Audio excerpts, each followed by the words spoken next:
Pues muy buenas tardes a todos. Buenas tardes a todos los que estáis en la sala y nos acompañáis esta tarde y, por supuesto, a todos los que nos siguen también vía streaming. Bueno, la verdad que es un placer comenzar las sesiones de la tarde acompañada de Orlando Mondragón. Bienvenido. Muchas gracias por haber aceptado nuestra invitación. Orlando Mondragón es médico, poeta, premio Loewe de poesía en 2021. Además, tenemos hoy en el público a Olivia y Sila Loewe. Muchas gracias por acompañarnos también. Médico y poeta, ya formas parte de lo que llamábamos médicos humanistas, ¿no? Hablábamos de esta tradición de médicos humanistas. Aquí todos, cuando hablamos de médicos humanistas, nos viene a la cabeza Gregorio Marañón, que lo ha citado el rector, Ramón y Cajal, Pío Baroja y tantísimos otros, ¿no? ¿Qué importancia crees tú que tiene esa formación humanística en los médicos? Y quería que nos hablaras un poco de tu caso, ¿no? De tu formación, de tus estudios de medicina y si recibiste esa formación durante tus estudios, porque aquí en España existe este viejo debate sobre la formación de los médicos, sobre su formación en humanidades, sobre las prácticas y políticas humanistas. Continuamos dándole vueltas a este tema, pero yo creo que tengo la impresión de que todavía no hemos conseguido superar ese antagonismo entre lo que es el tecnicismo y el humanismo. Cuéntanos un poco tu caso. Bueno, yo vengo de una formación donde en la preparatoria México tenía en su sistema de nivel medio superior una clase de filosofía, ¿no?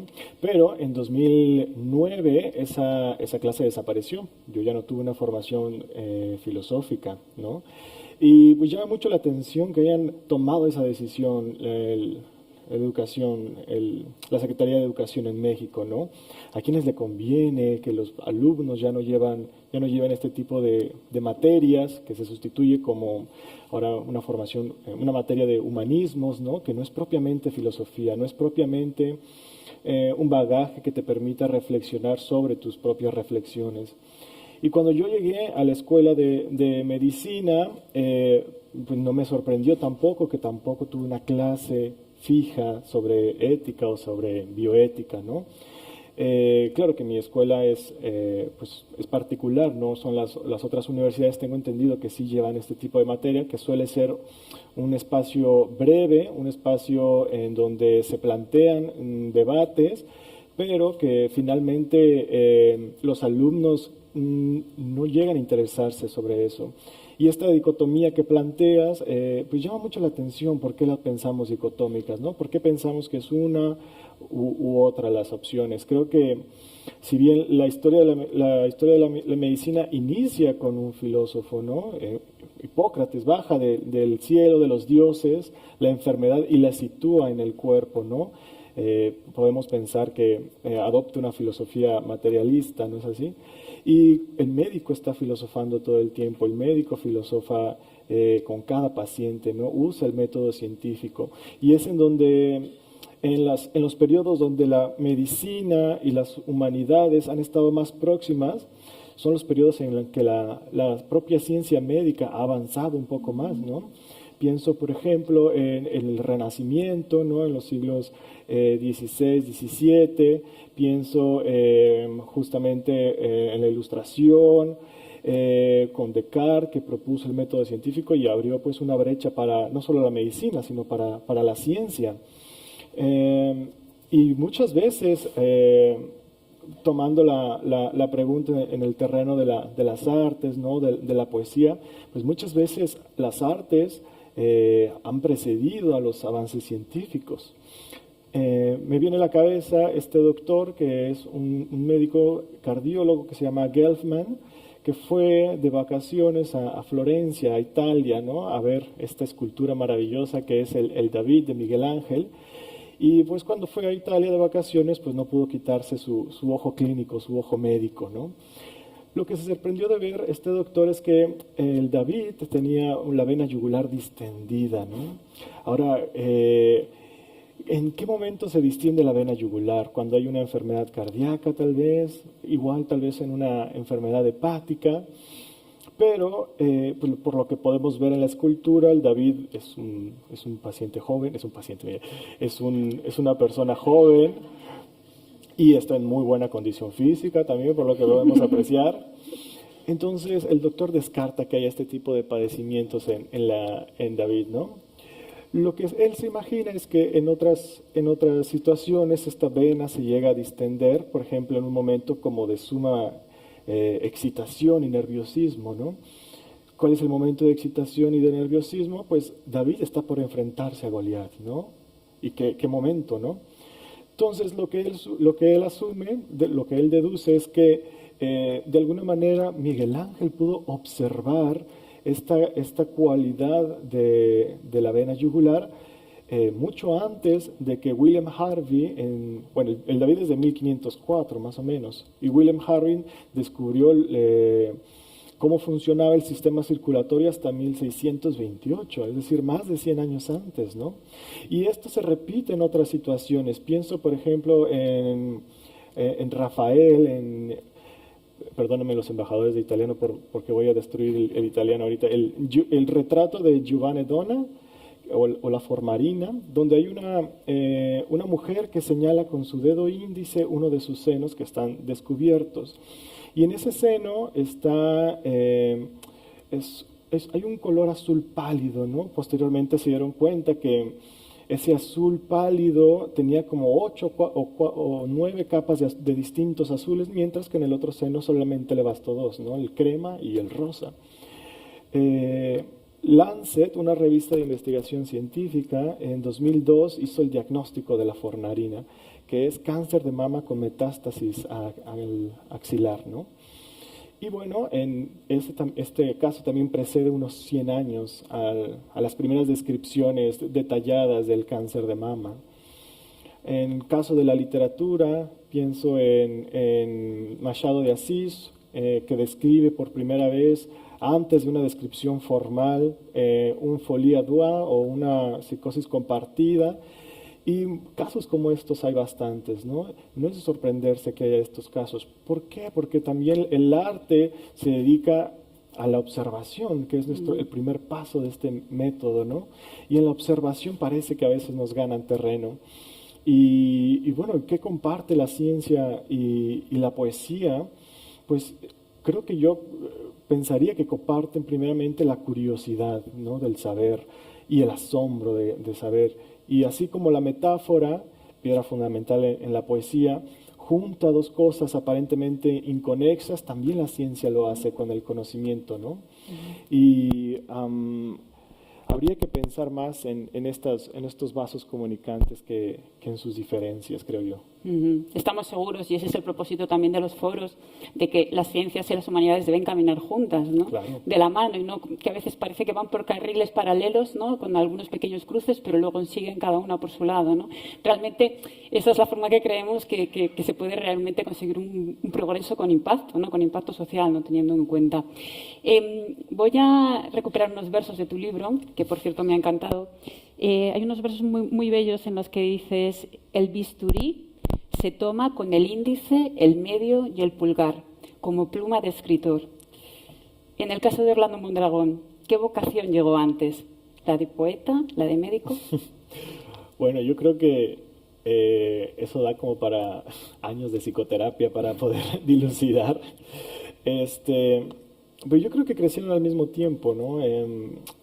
Yo me recuerdo de niño igualmente recitaba y también llegaba a jugar con mis instrumentos. Hay una cadena que se llama Mi Alegría, que son donde había estetoscopios y un maletín con jeringas y todo. Pues yo iba en esos dos carriles. Siento que son parte de mí como un árbol. Alguna vez llegué a decirle a alguien, ¿no? La poesía son las ramas que crecen hacia arriba y la medicina, la vocación médica es el ancla que me mantiene la tierra, ¿no? Como las raíces.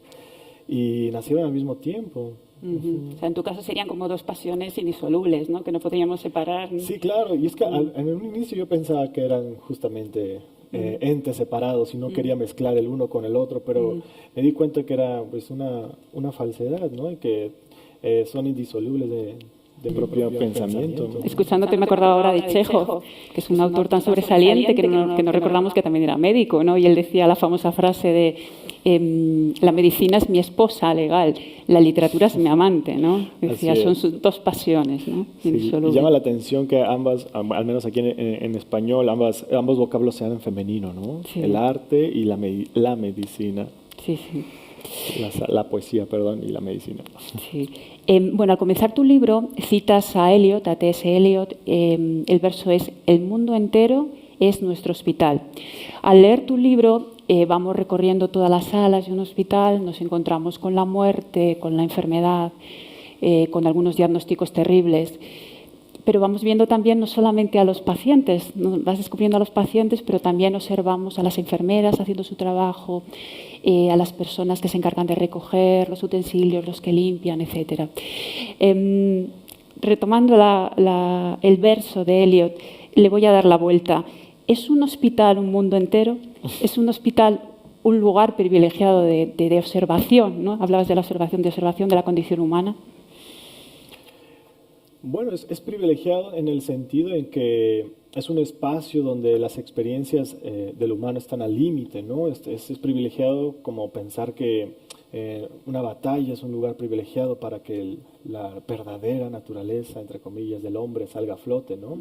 Pero creo que la condición del humano, como decía Terencio, un dramaturgo griego, que nada humano me es ajeno, ¿no? Puede estar en el mercado, ¿no? Puede estar en una librería, pero claro que el enfermarse, el hospital, pone en perspectiva muchas cosas, y pone en perspectiva no solamente una vida, sino la vida que toca la enfermedad, ¿no?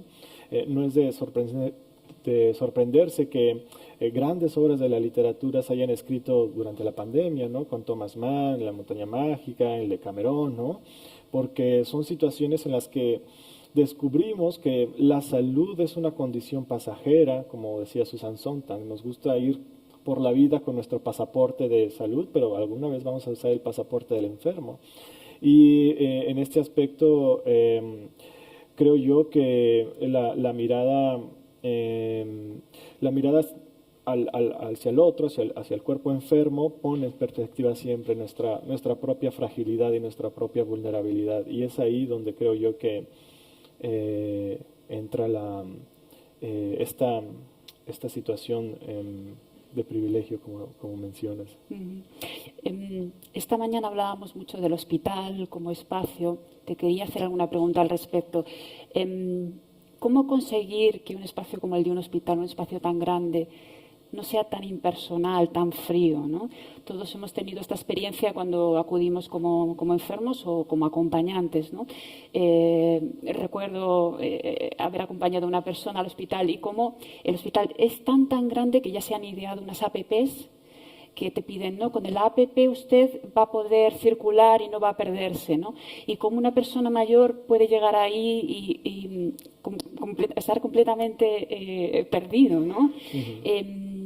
Aquí se podría hablar también de la propia arquitectura del hospital. Tenemos varios arquitectos entre el público. ¿Cuál es tu impresión al respecto? ¿Cómo ves ese espacio? El espacio en sí, no tanto la relación luego con el paciente. Es que es difícil porque al momento de tratar de personalizar un espacio de esas características, implica, ¿no? Traer objetos personales, implica poder modificarlo, ¿no? Y las estancias en el hospital a veces, o tratamos de que sean breves, por ejemplo, ¿no?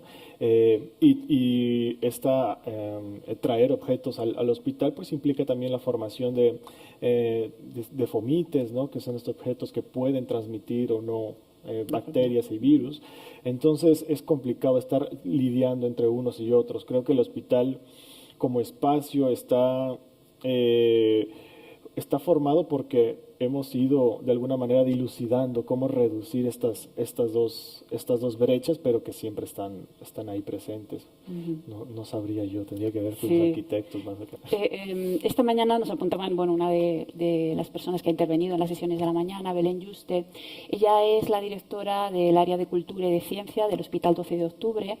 Es una experiencia pionera aquí en España y no hay ninguna otra en ningún hospital ni de Madrid ni de España. ellos han desarrollado de forma estable, porque es verdad que en los hospitales se han puesto en práctica diversas actuaciones, proyectos, algunos de ellos interesantísimos que escucharemos en la siguiente sesión, pero así de manera estable no hay nada igual como lo que se ha implantado en el 12 de octubre. Ella nos contaba cómo realizan todo tipo de actividades culturales, no solamente para el paciente, sino también para el acompañante, ¿no? Para que ese tiempo sea lo menos duro posible, ¿no? Y también incluso para que el público, la ciudadanía, se acerque al hospital en momentos en los que no está enfermo y lo encuentre como un espacio amigo, ¿no? Como un espacio que no crea esa sensación de temor en cuanto atraviesas la puerta, ¿no? Muy bonito como nos contaba experiencias de todo tipo, conciertos a los que el auditorio se llenaba completamente, bajaban todos los pacientes, todos los acompañantes a vivir un momento de alegría y de unión, ¿no? En esos momentos tan difíciles, ¿no? No sé si conoces alguna experiencia de este tipo en México. Claro, en el hospital psiquiátrico en donde yo trabajo, que es el Hospital Psiquiátrico Fray Bernardino, hay diferentes actividades de reinserción social, de rehabilitación social, en las que se incluían antes de la pandemia obras de teatro justamente, incluso con algunos de los pacientes, formación musical, pintura, ¿no? Creo que sí se necesitan este tipo de actividades. Que muchas veces justamente no pensamos en estos espacios como espacios lúdicos, como espacios recreacionales, pero habría que pensar qué otra manera justamente repensarlos, ¿no? El hospital como una casa de salud, no donde se va a convalecer, ¿no? Que ya no son estas entidades de convalecencia y muerte, sino más bien donde se restauran cosas. Habría que volver a traer la confianza para poder aproximarse sin temor, sin suspicacia incluso, ¿no? Hay pacientes, hay familiares, hay personas que incluso en las charlas cotidianas dicen que prefieren no ir al hospital porque una vez que llega al hospital ya no sales de ahí, ¿no?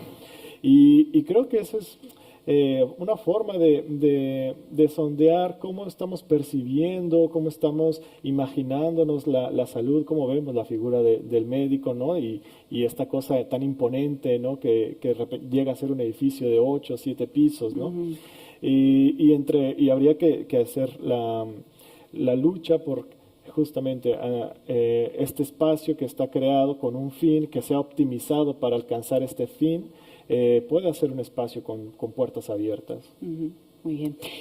Tu especialidad es la psiquiatría, ahora hablabas de eso y hablabas también del tema de la observación. ¿Crees que has elegido precisamente la psiquiatría porque es como la especialidad en la que más observas, ¿no? Más observas en el sentido de lo que decíamos antes, de la condición humana? ¿Crees que es la especialidad médica más afín a un poeta? Yo creo que sí. Sí, claro. Creo yo que pues la historia de la literatura no es otra cosa que la historia del pensamiento y de la emoción, y la psiquiatría justamente abarca y busca las anomalías del pensamiento y de la emoción, ¿no? En ese aspecto creo que es una de las disciplinas médicas que más permiten interacción con otras disciplinas del saber, ¿no? Como la psicología, la antropología, la genética, echen mano de otras áreas del conocimiento, y que incluso recientemente ha estado retomando la investigación cualitativa, ¿no? Ya no desde un enfoque positivista, sino más bien desde la fenomenología, ¿no? Para poder volver a los pacientes, para poder retomar estos síntomas y descubrir otro tipo de entidades patológicas. Bueno, no sé si descubrir, pero reclasificarlas, ¿no? Y creo que justamente esta capacidad que tiene para absorber, para ampliarse, fue la que más me llama la atención. Además de que en una entrevista, bueno, en todas las entrevistas médicas utilizamos un lenguaje, ¿no? Pero en la entrevista psiquiátrica es especialmente particular cómo usamos o cómo nos aproximamos al paciente, porque pues a pesar de que tenemos tomografías de cráneo, ¿no? Resonancia magnética, no podemos acceder al pensamiento del otro, ¿no? ¿Y cómo nos acercamos sino a través de la palabra, ¿no? Pues quería profundizar en eso, en la relación médico-paciente. Hablábamos esta mañana con la investigadora Dolores Porto, cómo debe ser esa comunicación con el paciente. Yo cuando observo a los médicos, te confieso, siempre tengo la impresión de que estáis interactuando con el paciente, pero al mismo tiempo estáis como fuera, ¿no? Como observando, no sé si será así, como observando el detalle para hacer un buen diagnóstico. Imagino que eso es necesario, ¿no? Me acordaba, hoy que hablamos también de artes y humanidades, de los músicos. Los músicos utilizan esta expresión de escuchar con el tercer oído.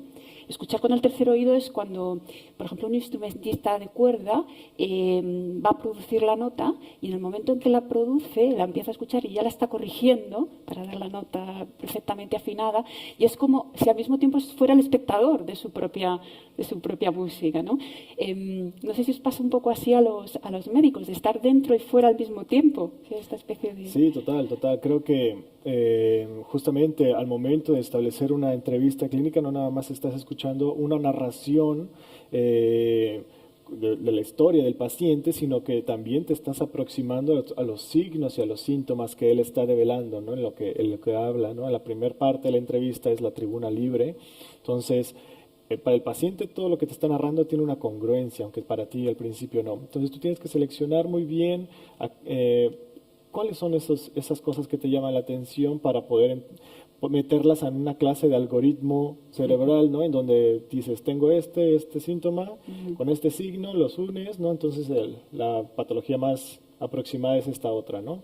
Entonces sí, estás en un momento como de atención medio difusa, escuchando atentamente y traduciendo, ¿no? Creo que la entrevista médica es eso, es una traducción del cuerpo, de la narración del paciente al lenguaje médico, y después haces lo metes en el algoritmo, en este algoritmo cerebral que tienes, y esta traducción del cuerpo al lenguaje pues era bien entendida por los griegos, ¿no? El médico de alguna manera ayuda a acceder al paciente a acceder a la verdad, ¿no? ¿Y qué palabra usaban los griegos para la verdad? Pues era la aletheia, y cómo se accedía a la verdad era a través de a la anamnesis, a una reminiscencia, ¿no? A una reverberación de la memoria, y justamente la anamnesis es como conocemos al método de la entrevista clínica.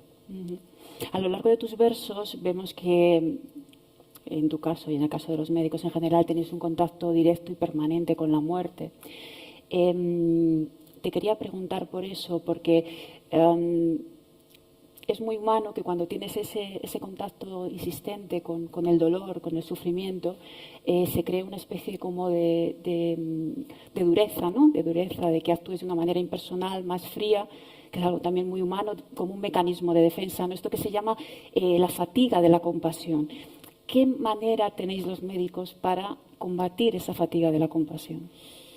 Sí, es una cosa que sucede muy a menudo, ¿no? Y que va muy de la mano con esta otra entidad que describimos como el burnout, ¿no? La fatiga, que fue descrita inicialmente en personal de salud, ¿no? Y claro que es una forma de contraponernos ante tanto dolor. Ahora recientemente ha habido programas que se le conocen como de mindfulness, en donde puedes a través de la meditación, de establecerte aquí en el ahora, ¿no? Puedes combatir un poco con eso. Pero yo creo que también a través de compartir con otros colegas tus propias experiencias y tener la oportunidad de compartirla con alguien cercano, ¿no? Puedes llegar a establecer o restablecer esta, digamos, esperanza perdida, ¿no? Creo que es muy importante hablar justo en este momento de salud mental, ¿no? Y salud mental en los médicos especialmente. En Estados Unidos se estima que aproximadamente 400 médicos se suicidan al año, ¿no? Esto es un poco más de un médico al día, si lo ponemos en términos numéricos. Y es muy urgente porque pues el médico le cuesta trabajo admitir que tiene un problema, ¿no? Y le cuesta más trabajo admitir que tiene un problema mental. ¿Por qué? Porque muchas de estas de estos recursos que tiene el médico están dentro del mismo hospital, entonces esto supone para él una especie de exposición de su propia vulnerabilidad, ¿no?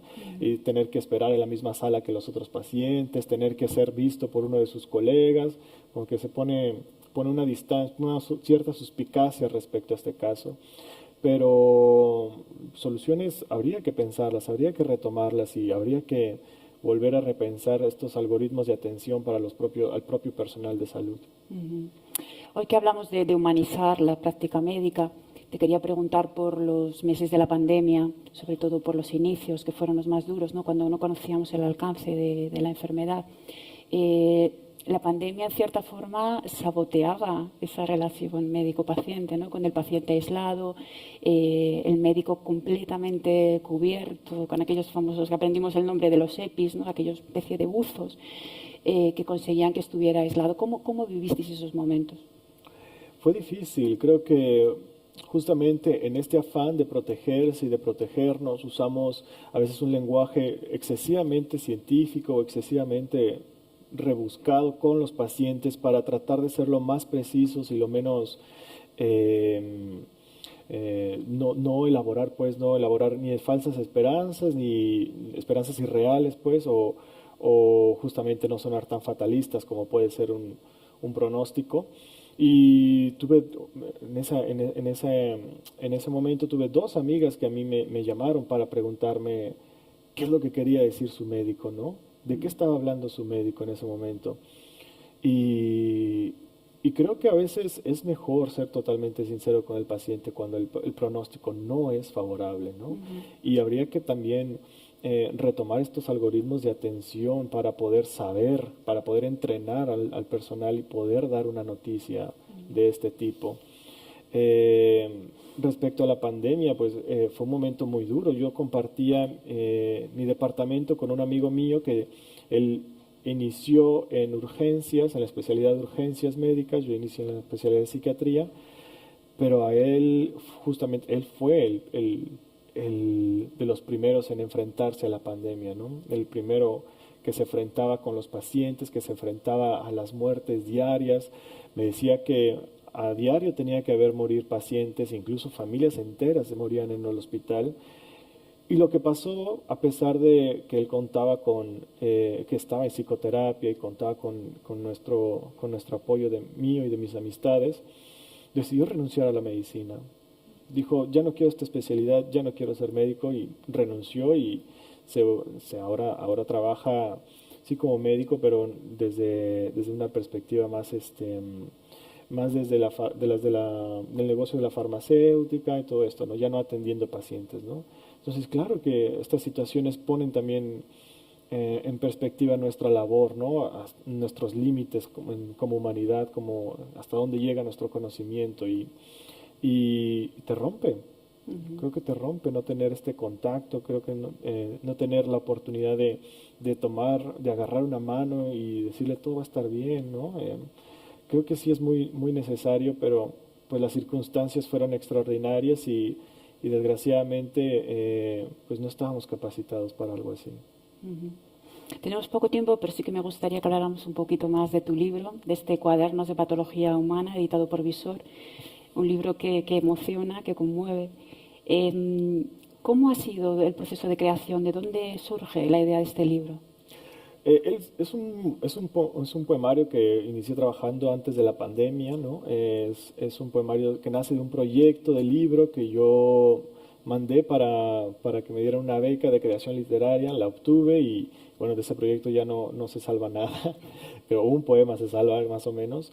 Y pues posteriormente el libro fue pues adquiriendo sus propios matices, fue buscando sus propios interrogantes. Y claro que ahí hay resabios de lo que vivimos, ¿no? Con mis amigos, de la pandemia, ¿no? De quien tomé prestadas algunas cosas y que pues inevitablemente remite a ese periodo, aunque claro, la idea era anterior. Muy bien. Cuadernos de Patología Humana es un libro sobre la enfermedad, sobre la muerte, pero también es un libro sobre la vida, ¿no? Es una reflexión sobre la vida, sobre la importancia de la compasión con el que sufre. Te quería preguntar, esta mañana hablábamos de las artes y si las humanidades y las artes curan. ¿Tú crees que la poesía cura? Es mucho decir que la poesía cura. Podemos decir que por lo menos acompaña, nos alivia en nuestro día a día. Sí, creo que sí, yo creo que sí. La palabra cura. Yo creo que a veces nos vemos un poco tibios en poder llegar a unas afirmaciones tan categóricas, pero yo creo que sí, que la palabra tiene este poder curativo, este poder como de válvula de escape, y sí creo que la poesía cura. Digo, no es su principal propósito, ¿no? Su principal propósito es un goce estético, ¿no? Pero cuando encontramos un poema que nos habla íntimamente, cuando encontramos un poema de lo que habíamos estado sintiendo la semana anterior y no podíamos concretar en palabras, sentimos una especie de alivio, ¿no? Y ahí entra la terapéutica de la escritura y de la lectura, ¿no? Más allá de lo gozoso y más allá de estas formas terapéuticas de lo escritural, creo que la poesía tiene ese poder sanador y sana de maneras pues que no nos imaginamos muchas veces. Uh-huh. Muy bien, pues antes de cerrar la sesión sí que te voy a dejar tu libro, bueno, para que nos leas algún poema que nos encantaría escucharlo de tu voz. Bueno, este poema lo escribí para una amiga mía que justamente durante la pandemia, una amiga mía, mi amiga es médico y durante la pandemia tuvo que hacerse casi un autodiagnóstico ella misma. 18. Pesa entre 15 y 30 gramos. Mide de 4 a 6 centímetros. La tiroides es una mariposa abrazada al cuello.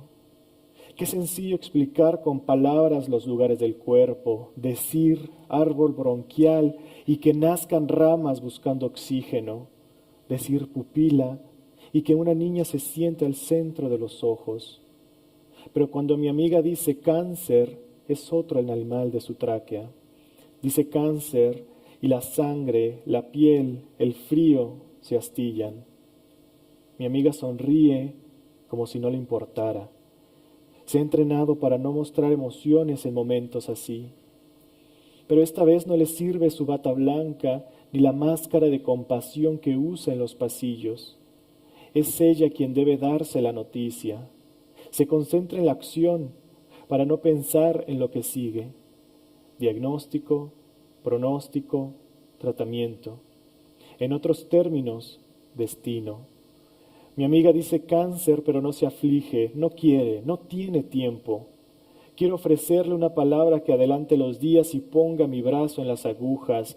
Qué delgadas son las palabras para decir y que no se rompan. Quizás soy quien más teme, no al desenlace, sino a su cercanía, a mi propia garganta. Todo este tiempo miré la enfermedad como quien ofrece su vaso de agua al incendio. El rescatador, no el rescatado. Pero la realidad siempre ha sido una casa de espejos que nos hace preguntarnos sobre el lugar donde observamos. Mi amiga acerca mi mano a su garganta. ¿Quieres sentir? Toca. ¿Lo sientes? Muchísimas gracias.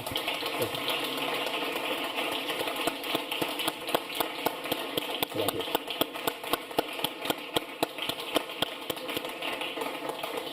Muchísimas gracias, Orlando Mondragón. Ha sido de verdad un placer compartir estos minutos contigo. Muchas gracias. Cedemos ahora el testigo a los invitados de la siguiente mesa. Gracias.